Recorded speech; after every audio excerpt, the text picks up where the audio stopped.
Krilosini bir marta o'tib bo'ldim. Pastalarini surkab, endi eshigini o'taman. Mana eshigiga surtib oldim. Krilosiga surtib oldim. Videoni o'chib ketib qoldi. Ruchkalarning taylarini o'tyapman. Bu yog'idan mashinani siqqan yerga davo qildim. Men o'rtalog'i ko'rinmaydi. Ikkiga qo'lda o'tib qo'yaman yaxshilab. Mana krilosini artib tozalab qo'ydim. Changi yo'q ustida. Xo'p. Endi bu yog'ini mashinga surkab, bunisini tozalab artib qo'yaman. Akalar mana pastasini surkab oldim. Bunisini hozir artib turib, bunisini o'taman. Keyin bu yoqqa o'taman. Pasta surkashdan oldin changini artib oldim.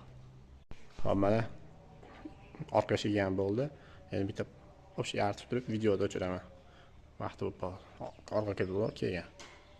Xo'p, akalar mana to'ylarga chiqadigan kameralarda video syomka qilyapmiz. E'tibor berdinglarmi? Tepada skotch yo'q mana shu videoda. Tortib oldim.